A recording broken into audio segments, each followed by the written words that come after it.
Chanter en chœur, mes astuces pour bien chanter à la chorale. Bonjour tout le monde, je suis ravie de vous retrouver pour cette nouvelle vidéo. Bienvenue à toi si tu es nouveau par ici. Tu vas retrouver une quantité de vidéos, plein de petits trucs et astuces, des exercices, des conseils, enfin bref, un joyeux contenu que je suis certaine que tu vas adorer. Donc abonne-toi, accent à gauche et rejoins la communauté. Aujourd'hui, comment bien chanter à la chorale? Quels sont les petits conseils que je peux vous donner pour mieux chanter à la chorale? Alors la chorale, déjà pour commencer, c'est quelque chose que je vous conseille. Tout chanteur devrait chanter en chorale pour plein de raisons, mais la raison principale, c'est évidemment travailler sur l'oreille pour la polyphonie, les deuxièmes voix, etc. Vous êtes beaucoup à me dire, ok Elena, mais comment je peux travailler les harmonies? Comment je peux travailler les deuxièmes voix et tout ça? La chorale. La chorale, c'est le meilleur endroit pour vous familiariser avec votre oreille. En plus, c'est super sympa. Vous allez avoir des nouveaux copains qui chantent avec vous. Vous allez tous chanter ensemble. C'est vraiment chouette. Et ça vous apprend aussi une autre discipline. C'est-à-dire, chanter en tant que soliste, c'est vraiment différent de chanter dans un chœur et faire en sorte finalement que votre voix collabore. C'est plus votre voix toute seule qui doit être ultra timbrée, qui doit être ultra placée, etc. Dans la chorale, l'idée c'est que votre voix, elle se fonde dans la masse. Donc il y a des petites techniques pour ça, on va en parler aujourd'hui, mais surtout pour vous sentir bien dans la chorale et pour passer un bon moment. Reste avec moi jusqu'à la fin de cette vidéo. Juste avant de démarrer, je me présente pour ceux qui ne me connaissent pas encore. Je m'appelle Elena Hurstel et je suis votre coach vocal depuis 2013 pour faire de votre voix votre allié numéro 1. N'hésitez pas, rejoignez-moi également sur tous mes autres réseaux sociaux.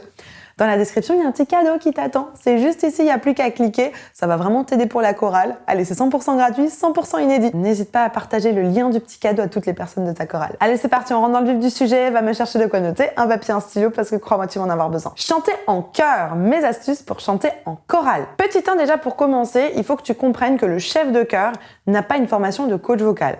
En fait, c'est deux métiers différents. Le métier de chef de chœur, et je sais de quoi je parle parce que c'est mon premier métier, j'ai fait des études de direction de chœur au Conservatoire de Strasbourg et de Colmar, donc je sais parfaitement de quoi je parle. Dans la classe de direction de chœur, on n'apprend pas la technique vocale. On n'apprend pas à bien respirer, on n'apprend pas ce que c'est le twang, on n'apprend pas comment placer la voix. On apprend juste comment mettre des voix ensemble, comment faire répéter les chanteurs pour qu'ils apprennent une chanson. On va pas apprendre comment placer la voix des gens. Ça, c'est le métier du professeur de chant. Donc, ce que je veux dire par là, c'est que quand tu vas arriver à la chorale, tu vas avoir un échauffement. Alors, avec un peu de chance, il y a quand même un petit peu de technique dans cet échauffement et tu vas avoir une coach qui va te reprendre sur ta technique. Moi, c'est ce que je faisais, par exemple. Mais si ça se trouve, il n'y aura pas du tout de technique vocale dans ton échauffement. Je te conseille, là, tu as plein de vidéos, tu as plus de 1000 vidéos sur ma chaîne. Prends des exercices que tu aimes bien et toi-même, pendant l'échauffement de la chorale, fais-les. Par exemple, si ta chef de chœur te donne un échauffement en faisant, par exemple, un pam pim pam, je sais pas, imaginons. Toi, tu sais que là-dessus, par exemple, tu vas travailler sur ton transverse. Tu relâches ton transverse, tu l'engages et tu le ramènes sur pam pim pam et tu remontes pam pim pam, etc.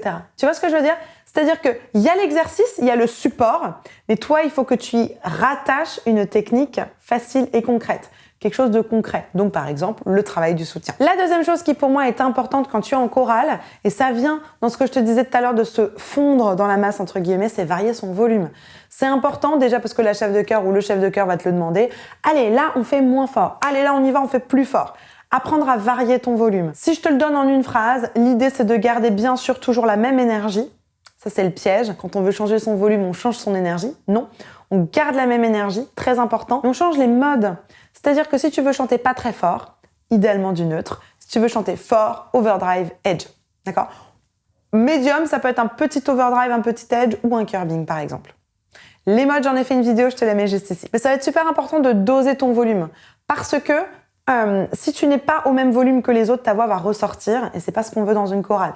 On veut un son qui est joli, qui est harmonieux, qui est homogène et pour ce faire, il faut que vous puissiez tous chanter au même volume sonore. Troisième chose pour bien chanter en chorale, ça semble tomber sous le sens mais on le dit quand même, apprendre ta voix et ne pas compter sur ta voisine Francine qui est dans la chorale depuis 20 ans. Alors bon, si tu démarres, tu prends en cours de route et bien sûr, tu connais pas les chansons, oui, ok, on s'appuie sur Francine la voisine. Mais si Francine, elle part ou elle est malade pendant 2 semaines, tu vas te retrouver complètement perdu. Donc, ce que je te conseille, moi, ce que je faisais dans ma chorale, c'est que j'envoyais les versions audio à mes chanteurs. Il n'y a pas forcément tous les chefs de chœur qui font ça et c'est normal, ils n'ont pas forcément le temps. Donc, ce que je te conseille de faire, toi, tu prends ton téléphone en option dictaphone. Et pendant que tu chantes, tu enregistres ta voix pendant la répétition de la chorale, tu enregistres ta voix. Comme ça, à la maison, tu peux la répéter. Parce que oui, il y a certaines chorales où il y aura des partitions, mais si tu n'es pas lecteur de partition, tu vas être coincé. Donc je te conseille, pendant la répétition de la chorale, de simplement enregistrer la voix. Si tu as oublié, si tu sais plus, demande à ta chef de chœur de te le rechanter une fois en entier, comme ça tu l'enregistres au moment où elle le chante, et toi tu peux le répéter à la maison. Mais c'est super important que tu connaisses, que tu sois indépendant, que tu connaisses ta voix, et que tu n'aies pas besoin de te calquer sur les autres. La deuxième chose, ça tombe encore sous le sens, mais je te le dis, connaître ses paroles. Moi, quand j'étais chef de chœur, j'interdisais les paroles pendant les concerts. Tu dois apprendre les paroles par cœur. Pour pouvoir chanter librement, tu peux pas avoir des paroles, tu peux pas avoir des partitions. Faut que tu puisses avoir les mains libres, faut que tu puisses avoir la tête libre, qui se concentre pas sur les paroles, il faut que ce soit en pilote automatique. Et pour ça, il faut que tu apprennes tes paroles. Ça, c'est super important. Juste avant de continuer, n'oublie pas de liker cette vidéo. Un autre conseil pour bien chanter à la chorale, c'est de connaître ta voix. C'est-à-dire de faire une cartographie pour connaître ton ambitus et ta tessiture. Je te mets une vidéo ici pour le faire. De manière à ce que tu puisses savoir, pour les hommes, si tu es basse, baryton, ténor, ou pour les filles, si tu es alto, mezzo ou soprane. De manière à savoir où te placer dans la chorale. Mais ensuite, évidemment, fais un test. Si tu débarques dans une chorale, fais un test. Va chanter un peu chez les sopranes, va chanter chez les mezzos, va chanter chez les altis et va voir à quel endroit tu te sens le plus confortable. Ça va être super important. Pareil pour les hommes. Hein. Même si vous avez une tessiture qui vous envoie à un endroit, allez essayer. Parce qu'il y a d'autres éléments que la tessiture qui rentrent en ligne de compte. Donc, allez essayer. Voyez si les gens aussi dans le pupitre, leur personnalité vous correspond ou pas, de manière à ce que vous puissiez choisir votre pupitre. Très important aussi, c'est pas parce que dans une chorale vous êtes chez les sopranes que dans l'autre vous serez forcément chez les sopranes. Je vous conseille d'ailleurs, en fonction de la chorale, de changer de voix. Dans une chorale chez les sopranes, dans une autre chez les altos, ça va vous permettre de développer différents endroits de votre voix. Comment bien chanter à la chorale? Encore un autre conseil, utilisez votre corps.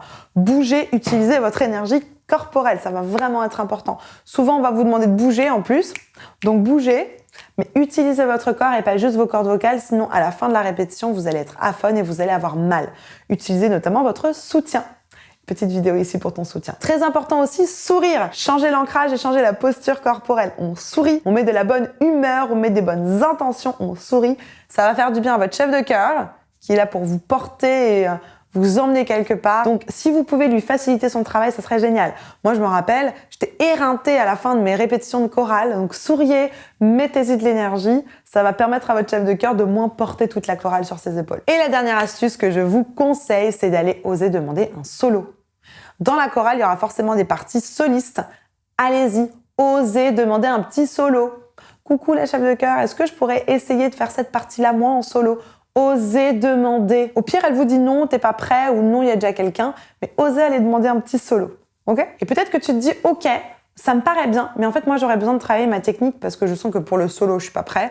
Puis dans la chorale, des fois, j'ai la voix, je me fais mal, ou alors j'ai la voix qui part un peu dans tous les sens. Je te conseille d'aller voir un coach vocal pour faire ça. Et si tu veux que moi, je t'accompagne pour t'aider à mettre ta voix en place, dans la description, il y a un petit lien vers un questionnaire. Remplis les questions et en fonction de tes réponses, ça va t'amener vers une page qui va correspondre à l'accompagnement qui est le plus adapté pour toi en ce moment. L'accompagnement que je te recommande, bien sûr, c'est Phoenix, 6 mois intensifs, plusieurs coachs, des coachings individuels, des coachings de groupe, un suivi ultra personnalisé. Forcément, je te conseille ça. Mais tu peux également commencer avec une plus petite formation, comme par exemple ma formation Révélation. Et évidemment, toujours pour le même but, résoudre ta problématique de manière efficace et durable.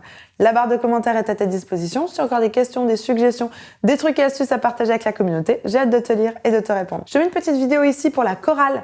N'hésite pas à regarder cette petite vidéo qui est super intéressante. Elle va être complémentaire avec la vidéo du jour. C'est juste ici. En attendant de te retrouver tout de suite dans cette vidéo, je te souhaite une bonne journée, une bonne soirée. N'oublie pas, like, abonne-toi, partage cette vidéo à une personne qui pourra en avoir besoin ou à toute la chorale. Et bien sûr, crois en toi, tout est possible. Allez, à tout de suite, on se retrouve ici.